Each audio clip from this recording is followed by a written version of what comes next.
support, not just passive support, but vigorously showing support.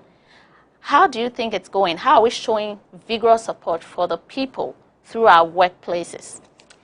That is a very good question. I think it is so important to have that connection. Mm-hmm. You know, most times when people think about patriotism, you may have ambivalent feelings. Sometimes it's like, oh, are you a patriot? You know, do you really have that feeling? But when it comes to work ethics, I think that is such a crime to our heart when you take a job and you don't really do a good job, and you are in your own country.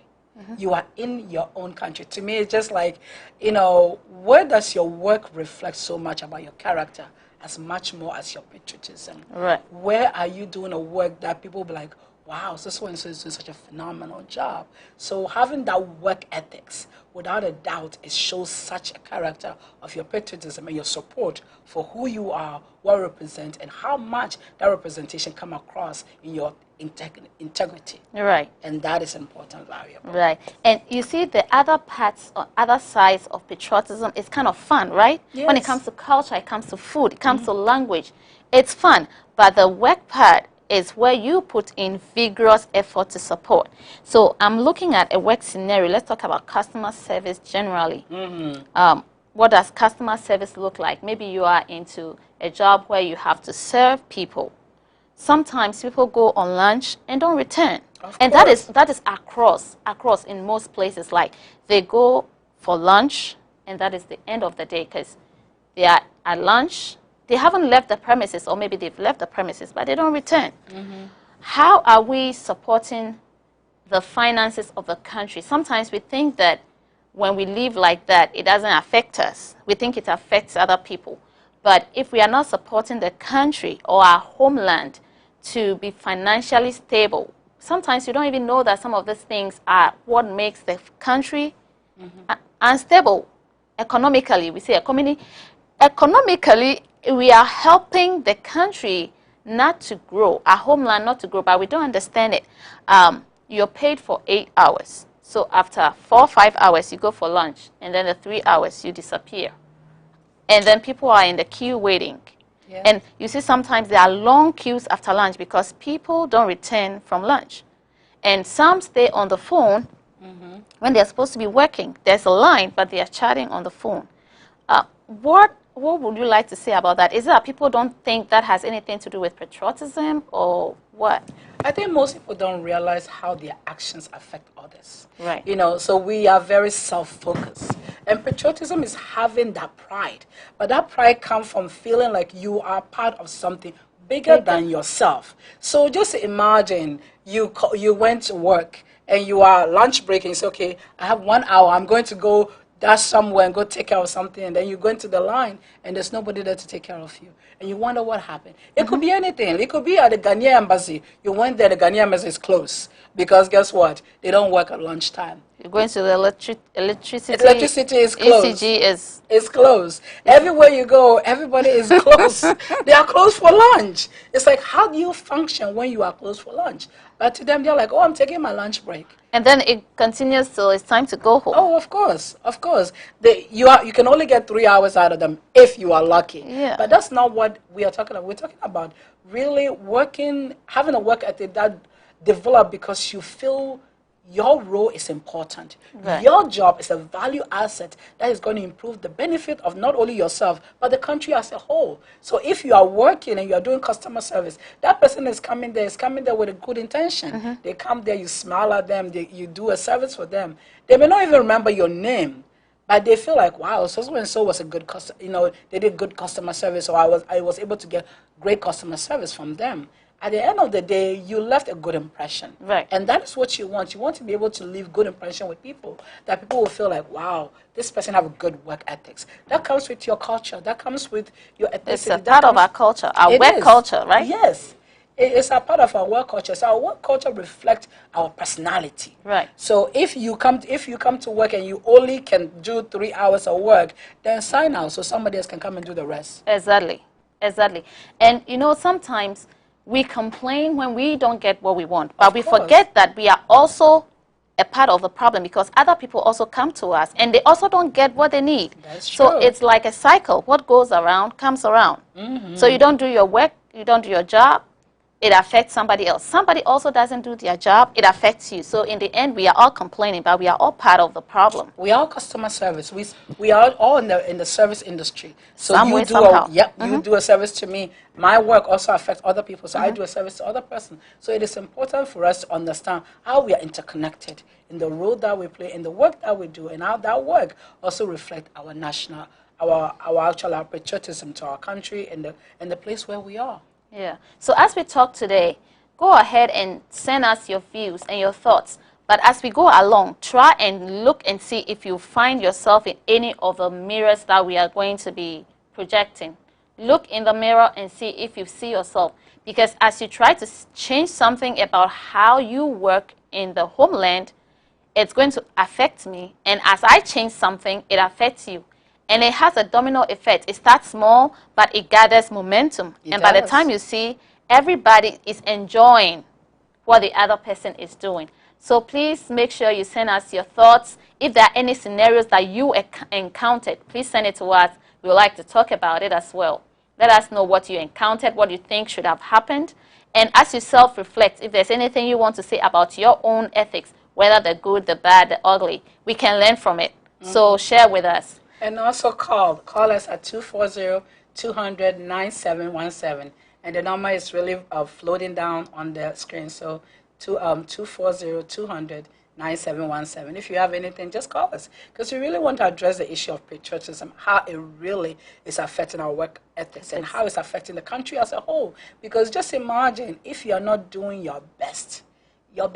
Because remember, your best is all that we are asking for.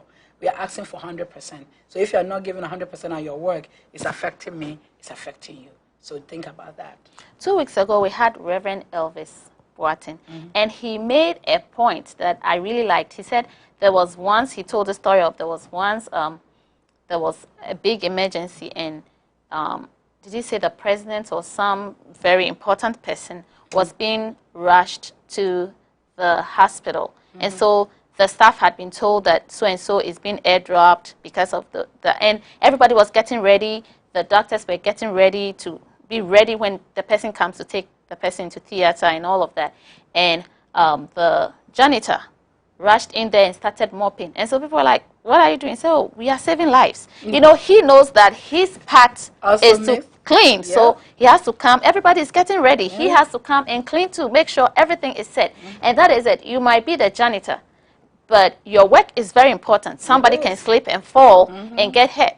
Somebody's whatever can fall to the ground, and if they pick it up and it's not clean, that's a cycle of something else. So it starts with you knowing that the little role you are playing is important.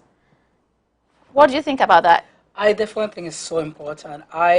Personally, I feel so discouraged when I go somewhere and I don't feel like people are taking their job serious.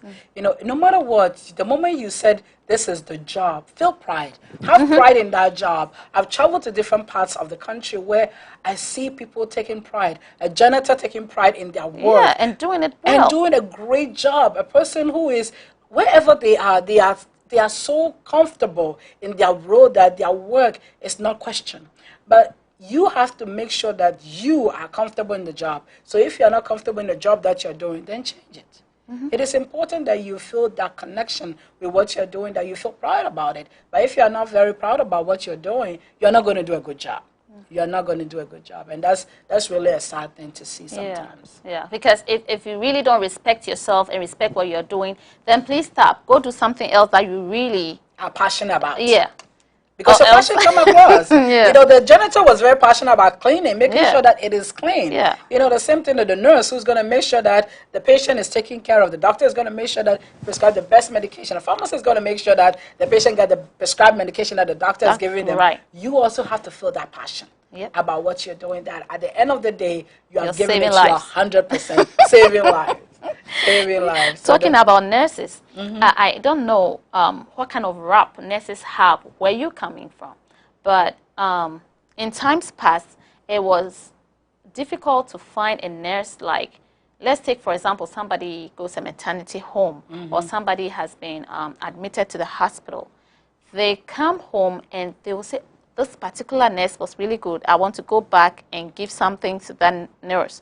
And there are others that seem to think that, oh, it doesn't matter what they do. If you leave, you leave. If you die, you die. They don't care. Like, there's a story of a woman who gave birth, and she thought the baby looked sickly. This was her first child, yes, but she said, the eyes don't look right. They look kind of yellow. Told the nurse, can you call the doctor to come and see? She's like, oh, the baby is fine. 3 days later, the baby was very weak. And still, the nurse wouldn't talk to the doctor. So this woman had to go find the doctor and let the doctor know. And when the doctor came, the doctor was so upset because then they had to put the child under UV lights or whatever. Yeah, but the fact that the person hasn't had a child before, or the fact that you have seen it several times and nobody has complained, doesn't mean that, I don't know, what would you like to say about this kind of nurse who you go to the hospital and it's like they don't care, they're just walking around? That's negligence. That is negligent. I always tell people that if you're doing a job and you are burned out, you know, most times in the healthcare field, people will say that I am burned out. You know, you have no sympathy or empathy for the people that you're taking care of. Then it means that you need to change your job, because you are there for the patient. You know, they always say the customer is always right. In patient care, when the patient is complaining about something, it is imperative. After you've done your assessment, and even you think about it, it's not alarming to you. The patient said, I'm concerned. You have to address the patient concerned. And that is an imperative part of patient care, because the patient needs to trust you. If the patient says, you know, this nurse, I don't trust her, that is your credibility that is lost right there. The patient needs to know that my concern is being addressed by my nurse, and my concern is being addressed by my doctor. So it is important that you feel connected to the patient. Yes, some patients, no matter what you do, they are never happy. But that's not the point. The point is you have to do the best by them. They have a concern, address it. The child that have jaundice, that should have been prevented by taking the child out and, you know, the doctor looking at the child and making sure the child is having the sunlight, or making sure that the child, you know, has what the child needed. So you are ignoring the patient, and the child is not a really valid asset as a nurse to your patient. And we talk about attachment. I like the way you said attachment. We talk about patriotism being showing attachment to our culture and the people that belong to our homeland. I think that some of the things we do, like with this nurse, she's not showing attachment. I don't think that is patriotism. She's not showing any concern, any attachment to, unless, of course, she knows your mother's father's brother. Can we talk about that, about this work ethics, where people are going to clinics and they are not comfortable unless they know somebody who knows somebody over there? Well, I think that is a culture mentality. You know, when you are in an environment where people are not giving their best, then you feel like if the person know you, they will. And they do.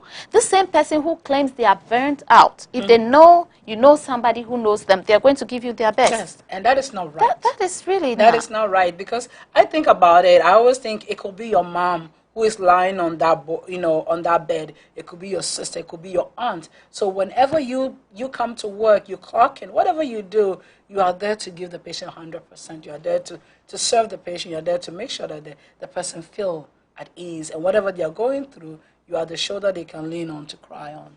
And so it's important to really reflect that skill set. If you're a nurse out there, please send us your comments. What are some ways that you show patriotism at work? And can you tell us some things that happen at work that you think are not patriotic?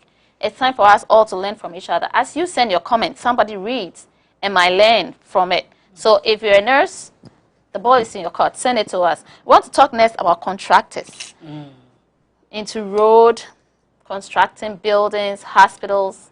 You know, some people put up, there was a time when buildings were collapsing in parts of the homeland because they didn't use proper materials, and they put up story buildings. I believe it. I honestly believe it. You know, I remember we were having a property built, and the access, are you going to pay for expensive material? That was the question. I'm like, what do you mean? Like, I was shocked that the person said, you know, even whatever, the aesthetic stuff, you know, whatever it is, the shower stall, everything, they said, do you want expensive one or cheap ones? And I'm like, what do you mean? You know, but sometimes that's a reflection. The contractor already got the money. They are going to buy the inferior product to build something that doesn't show that they are proud of the outcome of the stuff that they're done. And I think that's really, really bad. Because if you have built a building that could collapse and what if your own people. children are in there, or you yourself, you enter there someday and then it collapses that So day? you know, we build bridges that fall apart. We build roads that are sinkholes. You know, what is it that we are doing? Are we hurting ourselves? Yes, we are hurting ourselves, and we are also hurting the improvement of our own country. Because So we're at the not end being of the patriotic. day, no, at the end of the day, you look back and you say, what have I done? The work done is zero. Because you have taken the money and you have just wasted it. And guess what? That even ends up affecting the culture, the language, the food, and all the other things that we seem to be attached to. Because if you're supposed to build a road that will bring food from the hinterlands to the city, and the road is not good, guess what? The food perishes on the farm before it gets to the market, and then there's famine, and everybody's crying, and you have to buy it too. Maybe you think you have money to buy, so you buy it at a higher cost. But guess what? Your own family members, your extended family members, your friends, they might not be able to, and it brings hardship on everybody just because you took the money and you decided not to construct a good road. You become greedy. And that's the bottom line. Our patriotism shows our care for our country. And whatever. Selflessness too. Yes. The selflessness doesn't mean that you're not going to make profit. But it means that you're going to do a good job that I will recommend you to somebody else. Yeah. You know, in spite of what you did, sometimes you did something and somebody said, whoa, you did a phenomenal job. And because it's your passion, you do such a great job that everybody's like, whoa, that is a beautiful building. That is and people are recommending you and you're getting more work. And so that is what your patriotism is. It's about doing the best that you can. That people will say, sometimes people will say, oh, I'm not going to hire this person from this culture because I don't trust their work. Because of what somebody have done, you have given a bad rep to another person. And you may not be the same person, but you are carrying the burden of somebody else's mistake. So, you know, patriotism is really understanding that you are on the shoulder. You're standing on somebody's shoulder. Sure. So if I'm standing on my shoulder, remember that somebody else is going to stand on your shoulder. So the passion that I have carrying you, you need to also have the same passion to carry somebody. And that is what we are calling you to. Get to work. Yes. That's what we are calling you to do. Somebody has to stand on the giant's shoulder. For you to, I'm 5'2". Somebody step on my shoulder, they're going to be 10 feet. Right. So we want you to be higher than we are. And the only way you could be higher than we are is to be patriotism, to do a better job that we are doing. So at the end of the day, together we rise. Yes. Yep. Yes. So whatever you're doing, no matter how small or how big it is together that we rise. And there's this adage in our local culture where they said one broomstick cannot sweep, but when you put all the broomsticks together and you sweep, then you can have a clean house. And also they said when you break one single broomstick, it's easy. But when you take the whole broom and you try to break it, it's difficult. So there is strength in numbers. That's why you are not the only one in that homeland. There are so many people. By you alone, what you do is what helps to strengthen the whole group. So don't forget, if you're watching and you have WhatsApp, there's a story on WhatsApp this week that's talking about this man who had a contract to build a hospital in some village somewhere, and he was supposed to give kickbacks. And so he was wondering, he's like, the amount of money he has to give as kickbacks, if he gets the contract and he gives that much, he won't be able to do very good work. But he went ahead and took the contract. And then when it was time to give kickbacks, he gave very little. So it was kind of like controversial, but he was able to get the hospital built. 20 years down the line, his grandson is doing national service in that very town. You see, 20 years, that's a lot of time passed that you will never even know. And then that grandson was sick, and they had to rush him to that very hospital where his life was saved. So imagine if this man hadn't done a good job and had just squandered the money and built just anything, he would have killed his own grandson. Of course. So that is how it is. It goes around and comes back. Money is not everything. So let's not try to put money and the greed for money ahead of our patriotism for our country. Yes. Let's look at that very well. Let's talk about teachers. How are teachers being patriotic? What is one way that teachers can be patriotic? So I had another story. Tell me about So there was, I believe it's also on WhatsApp. So there was a man who was sitting in the plane, and then they were, so they said, oh, the plane is about to start, to take off, and so, and they said, guess what? One of your students is the one who built the plane. The rest of the teachers just ran out of the ran out of the plane, and he sat down. So they asked him, why are you sitting there? He said, two things. Either the plane will not fly or the plane will fly. Either way, 50-50, I'm taking my chance. So and that person who sat is also a teacher. Yes, oh, okay. So as a teacher, you have the opportunity to develop young mind. So are you going to really take a risk on 50-50? You give, I always say that you give your best to your students, and your students become higher than you. So you may be a teacher who actually influenced the next person to create something that you have no idea is going to happen. At the end of the day, it is your ability to teach that influence the mind and the next generation to do great things. Yeah. And I can share personal examples of teaching that I have seen. I have seen teachers, and just to put it out there, the younger ones really, like, they teach like they are ready to teach in the morning, in the afternoon, still other teachers periods and go and teach. And then energy. And then those who are in their mid, like in their 40s, getting to 50s, they just take the time that is allotted to them. They do a good job.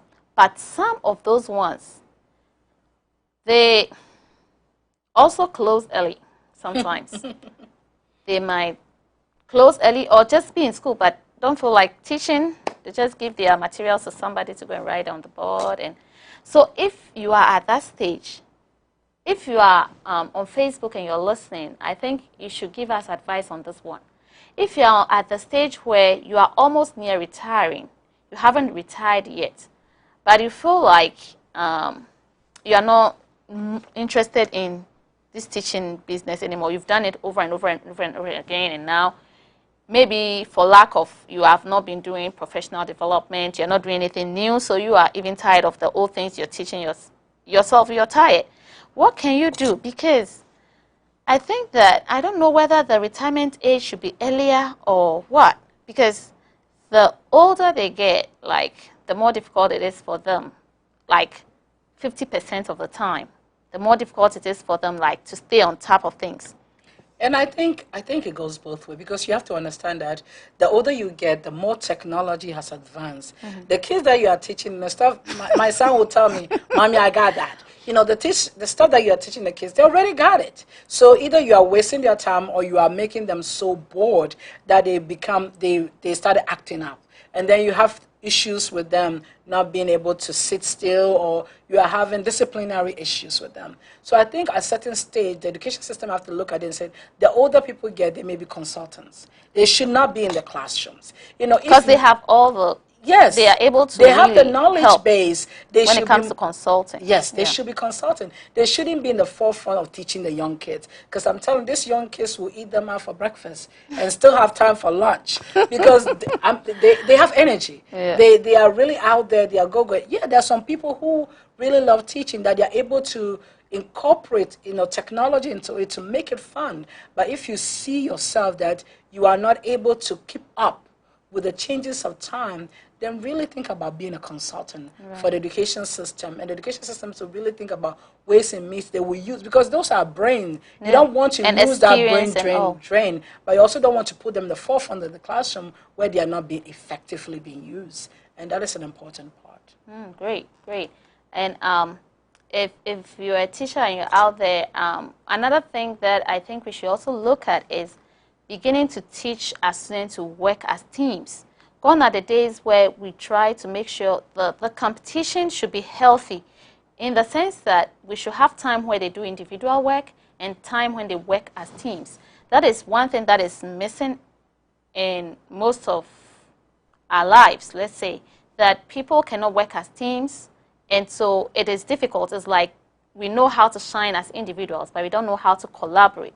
So I'm thinking one of the things we should be looking at is collaboration. Maybe most of the problems we have, and maybe the teachers can help us in the classroom to to be more patriotic. Teach us how we can work as patriotic teams. Okay, thank you very much Yeah, and for your service. it's right. It is right because we later on we spend a lot of money going to team building exercise, teaching people how to work together, how to be able to have the soft skills. But you can learn that right from the beginning. So those soft skills can be taught from the classroom right from the beginning. So that way you don't end up spending millions and millions of dollars going through, personal training and going to leadership skills just so that you learn that partnerships that can never work because we don't know how to build partnerships and all of that. No, we don't have that patriotism that comes from collaboration and really bringing out the best in people, and that is where we lack, working to bring the best in each other. So yes.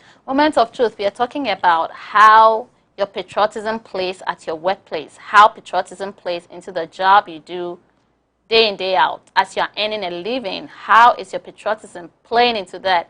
Are you actually helping the homeland? Are you supporting the homeland vigorously to grow financially and economically? Or are you just there to take something every month and go spend it?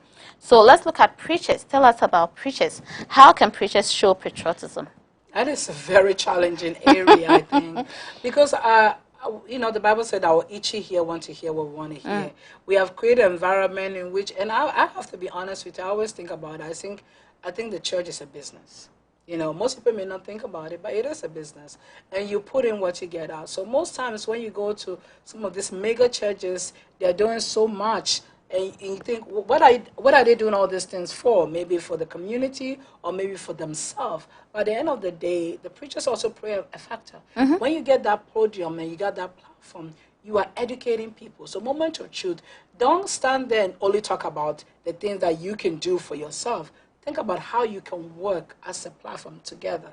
We are reflection. Our theme for this year, for the Church of Pentecost this year is, I will build my church. Meaning that you are building the community together. And so that community really reflects that individual taking the necessary step to do the best you can. We are the church. We are agents of transformation. Are you transforming the area that you're in? Are you transforming your environment? Are you just taking the bribe like everybody else? Are you telling people the lies that they want to hear? Are you telling the truth? So as a preacher, you have to tell people the truth. They're doing the wrong thing. Tell them they're doing the wrong thing. Don't let them buy their way to heaven, because some people do that. They buy their way to heaven, and that's not what God. Our relationship with God shouldn't be about. You making bribery to the preacher, so that way, He will not let your sins be acknowledged, or you are not going to acknowledge your sins because you just pay a huge money to the church. Yeah, thank you. And we have pastors who are patriotic and pastors who are not patriotic. Let's look at what's happening in the homeland now. When it comes to preachers, some of the things that they tell their congregations to do, Scary. Some of them are just downright human rights abuse. Some are taking advantage of the innocent people and the ignorant people and the uneducated ones and some educated ones. It's like the voiceless have no voice. Yes. And if you are a preacher out there, you know whether you're being patriotic or not. Let this be a warning to you, because we cannot harm other people in the name of God. We cannot commit murder in the name of the church. All these things that we are doing, that is why we cannot talk to the nurses in our congregations about why they should be patriotic, why they should do the right work. People even come and give money and ask for prayer so they can go and steal. Armed robbers go to, I don't know who they go to, but some of them claim they go and pray so that they'll be successful. If you're a preacher out there and you are supporting vices, that's being unpatriotic. But apart from that, as a preacher, you have a bigger responsibility, because Bible says that those who are teaching will be held to a higher standard. So you know the right thing, and you're taking advantage of other people, and because of that, you can't even teach what is right anymore. That's true. That is not patriotic. We need to stop. We need to begin to teach our congregations the right thing. We need to pray to God to give us conscience as preachers so that we're patriotic. Telling people to pay for prayer, telling people to drink things that we know are concoctions that might harm them just in the name of money. Selling oil, selling, Bible says that the house of God is a house of prayer. Remember how Jesus went and caned some people and sent them out of the church? Yes. They were being unpatriotic, okay? and that is the gospel fact. So we're going to take a break and we're going to come back and we'll continue as we talk about patriotism. We really want you to stay tuned, so don't change. We'll be right back. See you soon.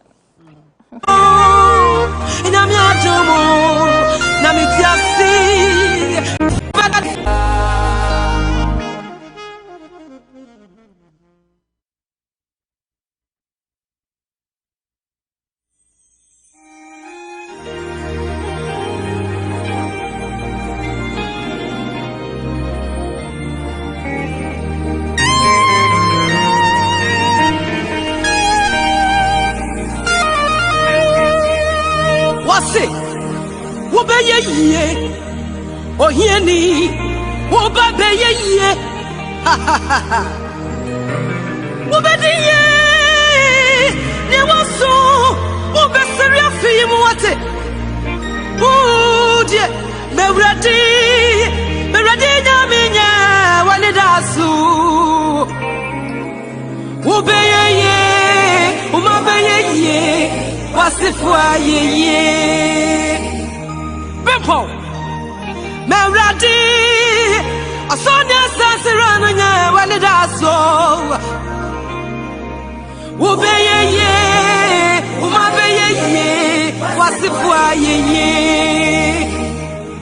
Tiabim Mese Ube ye Asisi dying Ubabe ye Ha ha ha ha Wabasiria, Yamusu, Wabasiria Fimuate. I rather the Sandia Shama Fruma. What the Emeradi? Eradina Mina, one of us.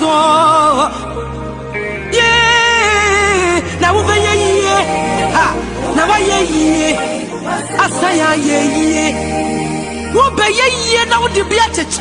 What the Emeradi?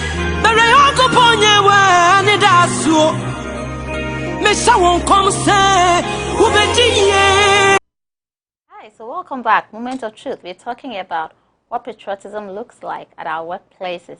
And so before we left off, we wanted to talk about mechanics, being a mechanic, also called fitters. How do fitters show patriotism and how do they show unpatriotism? That is true. I think the hardest part is when a mechanic tells you that you need to buy a battery and they know that you don't need a battery. Telling people the wrong thing because they know the person doesn't know. And so they will give you an estimate of stuff that you need to buy and you're looking at it like, what? This is all wrong with my car and I'm still able to drive my car. Right. Maybe you just came for a tire change or rotation or something, oil change, and they tell you need spark plug, you need this, and the list go on and on and on. That is just not right. That is not just right. So, we're really encouraging you to right by people. If they don't need something, please don't let them buy stuff that they don't need. And be honest with them. If the car is junk, tell them the car is junk. It's better they buy a new car than waste, thousands of dollars fixing a car that will not even last them another 2 years. So be honest with people. Yeah. It's very interesting with the mechanics. You see, showing attachment, showing patriotism, is also showing attachment and devotion to your people. So it's not only showing devotion to your family members, but the people of your homeland. So please help us out. Let's talk about sanitation. We sweep our homes because we want our homes to be clean.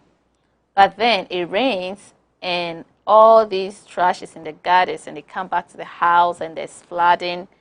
This is not helping. How can we, sanitation-wise, show some patriotism? What can we do? It's amazing. I was telling somebody this week. when we grew up, we remember when they said the town council is coming. It is such a hard item. The moment they say town council is coming, you know they're coming in to do inspection. So you do your very best to make sure your neighborhood look right, your house look right, you sweep, you do the gutters are all cleaned.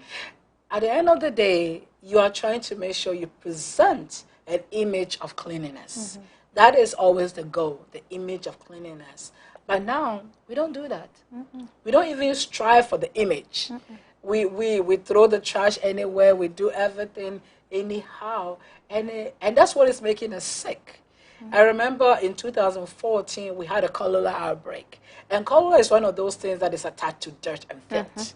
You know, so I remember going back home, and I went to the homeland, and the first day I was there, I said, Mom, we're going to have a cholera outbreak. She's like, oh, no. Cholera is not something we see. Within 24 hours, there was cholera outbreak back to back. People were dying. People were really, really sick. And it's because of our environment. Our environment plays a huge factor in how you do things. And our leaders travel. You know, sometimes I look at it, our leaders travel. And so what are we doing to make sure that our environment is clean? You know, the gutter that they build, they are not a good, they don't do a good job. So Going back to the contractors. Oh my goodness, you know, the gutter has no coverage. And so when it rains, it doesn't flow anywhere too. No, it doesn't have a good drainage. So as we all think about how can we do a good job, keeping our environment clean is an individual responsibility. It is. I like to make sure my house is swept. My aunt made sure that I swept the house all the time, even though I didn't like it. But at the end of the day, it reflected my community, my environment. So what are we doing when it comes to sanitation? Are we doing something to make sure that our environment is clean and we are healthy? Do we think that throwing the rubbish that we collect from our house into the gutters is patriotic? If we don't think it is, can we stop it? Because it's true, nobody is now coming around to inspect, but it's true, that is a fault on one part. But even if you are not being inspected right now, is there a way that you can have a conscience? Maybe the inspections didn't really train us, or schools haven't taught us that how important it is to be clean. But I believe we know it's important to be clean because we sweep our homes. Yeah. So after we sweep our homes, should we throw the trash in the gutters? Friends, is that being patriotic? When we are in the cars and then we eat and we throw them at the lorry stations and the whole place is a mess, is it being patriotic? It's true. It's like sometimes you find the whole place is dirty and then somebody's like, okay, it's dirty anyway, let me add my trash, you know? But is there a way for us to like decide not to add to the problem and try to see ways we can help mitigate the problem? This can even be a means of earning income. Around Triblau, you will see private people having their cars and coming around and collecting trash from people, and monthly they pay them. Sometimes if you are not signed up with them monthly, then when they come, you give them the trash and they tell you this trash will cost you this amount and you pay. You know, we can find a way to be a solution rather than adding to the problem. If you're finding a solution, then you're being patriotic. If you're not trying to find a solution, then you're not being patriotic. That's what we're talking about today.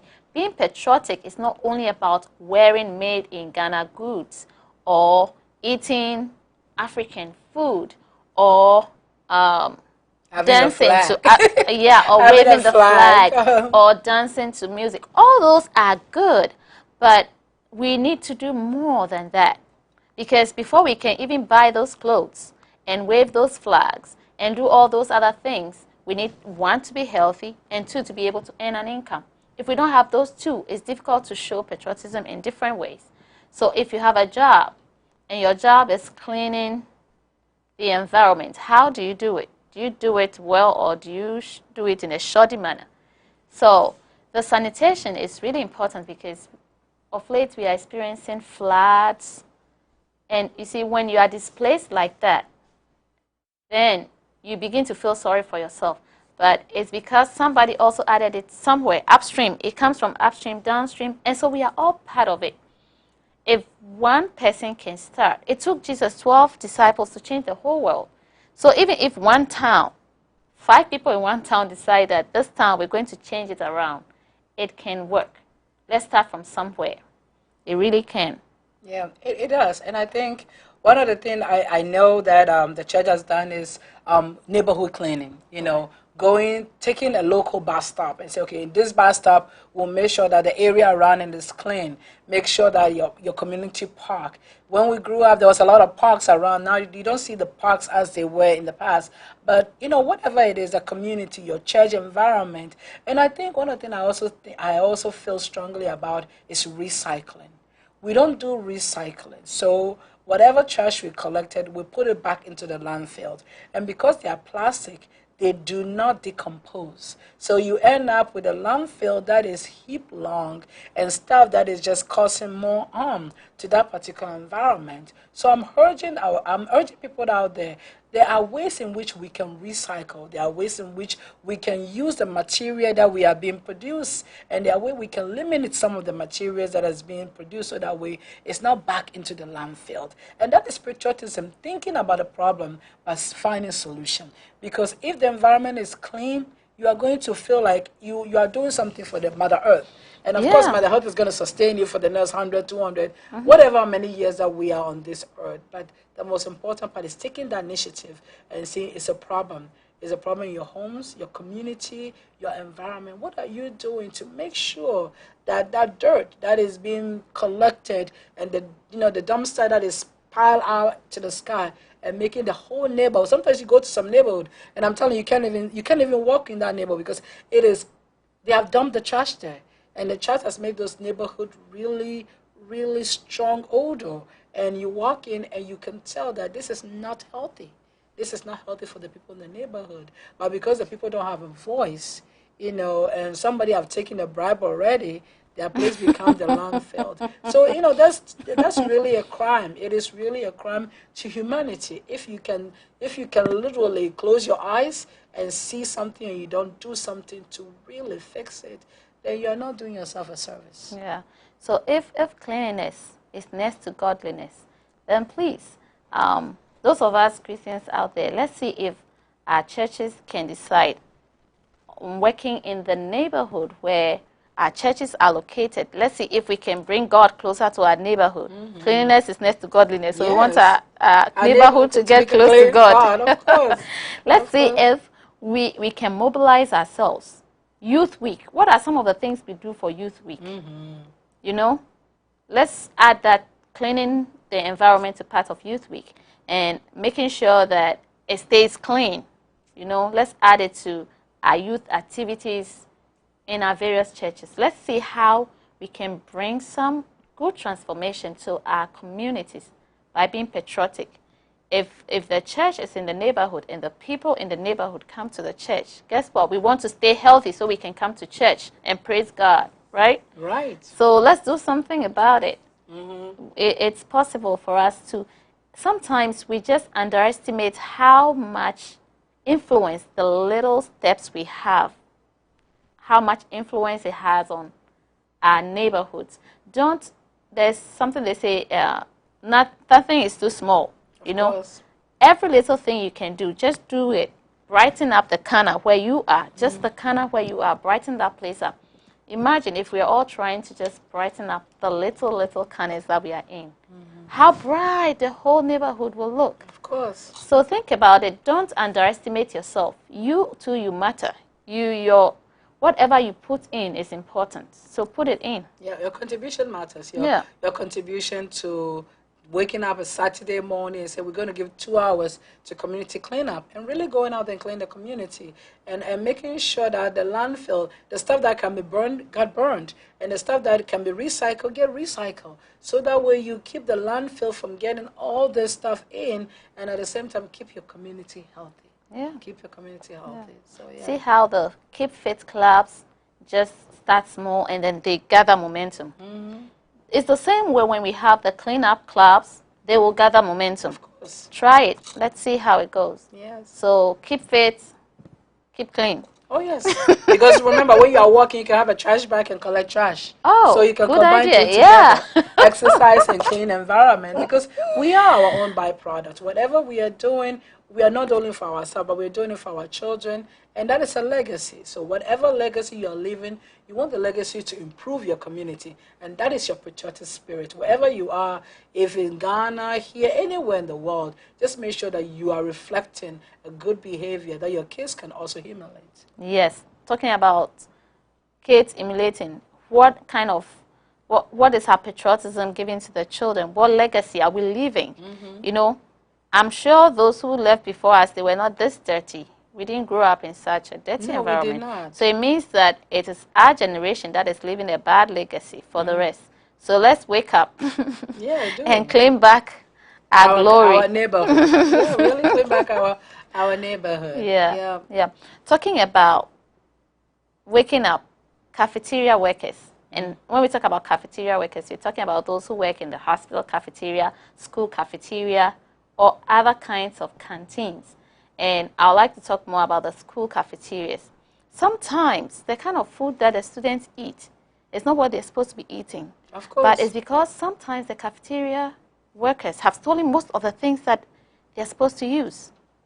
They've stolen even the gloves. They've stolen to the extent that they've stolen gloves and they are working without gloves. And the food, students always complain about the food. But honestly, from what we know, some cafeteria workers have bags of rice and corn and bottles of oil and gallons of oil that they have taken from their workplaces. What can we say about that kind of patriotism? Oh my goodness. I always say that, just imagine if it was your child. You know, some kids go to school to eat, literally, because they will not get the food at home. So they go there, they expect you to feed them breakfast and lunch. And maybe dinner when they go home, they may not get a strong meal.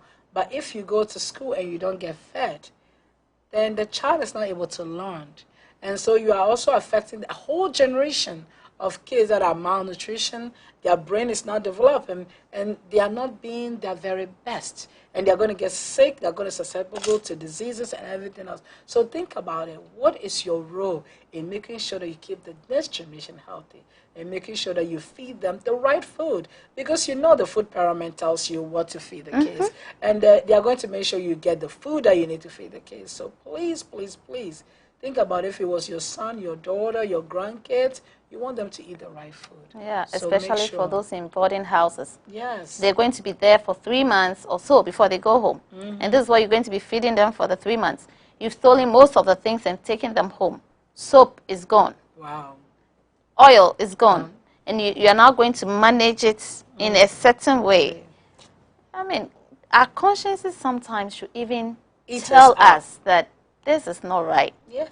But thing is, if you've done it so long, or you came to meet it, and at first you thought it wasn't okay, and then now you've gotten into it, just pray first and just decide. You know, because it says that it's the blessings of God that makes rich and adds no sorrow. Some of those things that we steal and take away, we are adding sorrow to our lives. Because you are being paid and you can afford these things. Why do we have to take these? To the extent that people in orphanages, they are clothing, people kind of donate things to them, and you steal the donations. Come on.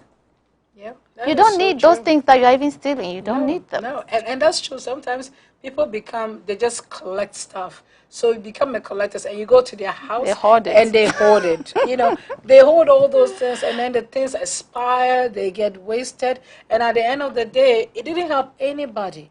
And the people who were supposed to help did not really get the benefit that they needed. So we can do better. We have to do better.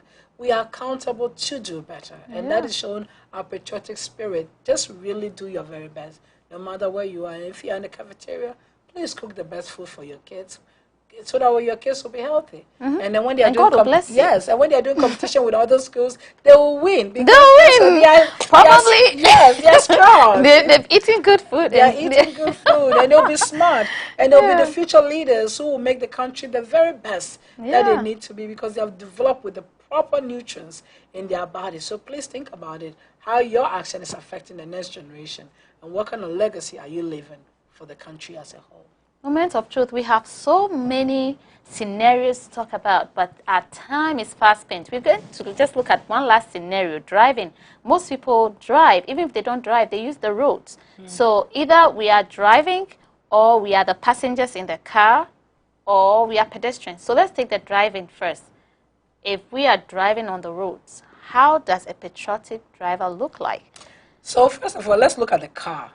I am scared sometimes when I see some of the cars on the road. Please, if you look at your car does not need to be on the road. Please park the car. Are you sure they're parking? Please park the car, because the car, sometimes you look at the car coming, you think it's a bike because there's only one light, and then it comes, it's a whole big vehicle. You're like, that's what? how they knock people down. That's how they kill people. Yeah. So because the person doesn't know it's a car. No, it's a bicycle coming.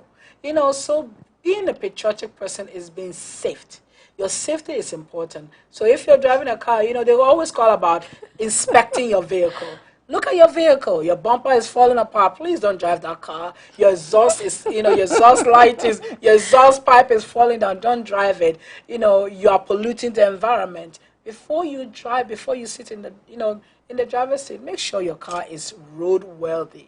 So if it's not, even though you have bribed everybody else and they say your car is roadworthy, in the deep of your heart that is not roadworthy. Don't drive that car. You know why I'm laughing? Yes. Because I honestly, I don't see people driving, parking their cars because it's not roadworthy. I just don't see it. It's like, it's so far-fetched, because the kind of cars we see sometimes, even the ones that are being used for commercial purposes, like the way it's broken, but people still sit in it, because if they don't sit in it, they might not be able to get to where they need to go to. But how about those whose cars are falling apart, or not falling apart, but they're just driving anyhow, like this road rage?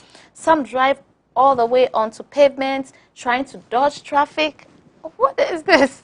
That it comes down to patriotism. You want to be so. I personally feel like there are rules and regulations. Yeah. The stoplight means red means stop, green means go. You are part of the country. You obey the rules and the regulation of the country. Your car needs to be inspected. You need to pay the insurance. All those things are part of showing your patriotism. Right. So if your car is not at the shape it needs to be, don't put it on the road. If you are driving, you have a road rage, it means that you need to park your car, catch your breath first, and then go back and drive on the road. Because the road safety is everybody's concern. I'm driving, you are driving, your daughter is driving. How will you feel somebody does not obey the rules and regulations of the road and just hit the person and then kill them? And some of those accidents, you can't even pick a life because it's total condemned, and you don't have any ambulance to take you to the emergency room. So guess what? That life gets shot dead. And you just really destroy a future. Yeah. So think about it. Your actions not only affect you, but you affect everybody else. And the future worthy of the country is being You may affected. kill the president, who maybe will make life better for all of us, of course. by this road rage. And the person is going to actually find a cure for some type of disease. But because of your road rage, because of your car that is not being roadworthy, and because of you not even doing the proper thing, you end up killing somebody or destroying a life. Let's talk about those who sit in the public transport and the driver is driving carelessly, and they feel like they don't want to say anything because I don't know why. I remember traveling, and I remember, and that's one thing I always think is very important. If you know the driver is drunk, don't sit in the car. Don't sit in the car, because take the car, if you can take the keys from the driver, take the keys from the driver. People drive drunk, and that is when they act carelessness, and they act without care, and they literally put your life in jeopardy and other people on the road in jeopardy. So don't drink and drive, because it's like it's cool, it's fun. No, it is a life risk, and it is really, really, really detrimental to your health. And I want to thank those out there who, when they sit in the public transport and the driver is driving anyhow, they say something. Thank you very much, because when I was growing up, as a young person in the car, it's like the culture is that young people should not, So you sit in the car and you're wondering what is happening here. But once a while, an older person will kind of say, where are you going? What do you think you're doing, driver? Calm down. Why? We have children at home. And that is good. Thank you very much if you do that. And if you do that and you feel that people don't appreciate it, actually we all appreciate it, but we just quietly appreciate it. So today I want to tell you that we appreciate it. If you see something, say something, because you're going to save your life and the lives of other people too. Thank you for staying tuned with us. What was the last thing you would like to say today? So patriotism is really about national. It's about feeling pride for what your ability to influence change. So if you see yourself as an agent of transformation, somebody who bring about change, that is something you should be proud of. No matter what country you represent, it's about unified force. It's about the human race. So anytime you get opportunity to do something great, please do it to the glory of God, not to man, but to the glory of God. Amen. Yes. God bless you so much. Thank you for staying with us. We got most of your comments, so next week we're going to be dealing more with your comments. Also, we'll continue and finish up with patriotism next week, same time. Thanks, viewers, and thanks for those who shared, those who sent their comments. Thanks to our producers. Thanks to Elder Richard Esifri and the technicians who make us look good on air. And thanks to our sponsors, Ashon's Collections, supply of electronics and consumer product. You can contact Ashon Electronics at 0243-548-925, 0243-548-925, or 0276-380091, 0276-380091. Thanks to El Shaddai International Market, where you get all your international market stuff. Whatever you need, just go to El Shaddai International Market and you'll get it. Also, thanks to Lean on Jesus Foundation and Ministries. Thanks also to all other supporters and sponsors that are on their way. We haven't mentioned your name, but we'll mention them soon. That's it. Okay. So the Church of Pentecost zone, which is the Washington region zone, is going to have the Youth Week. So the Youth Week is going to be starting from the 22nd of July to the 28th. So we encourage all the youth really be excited. Our theme for this year is Breaking Boundaries, Building Life, and it's taken from Matthew chapter 16, verse 18, and Ephesians 2, verse 19 to 22.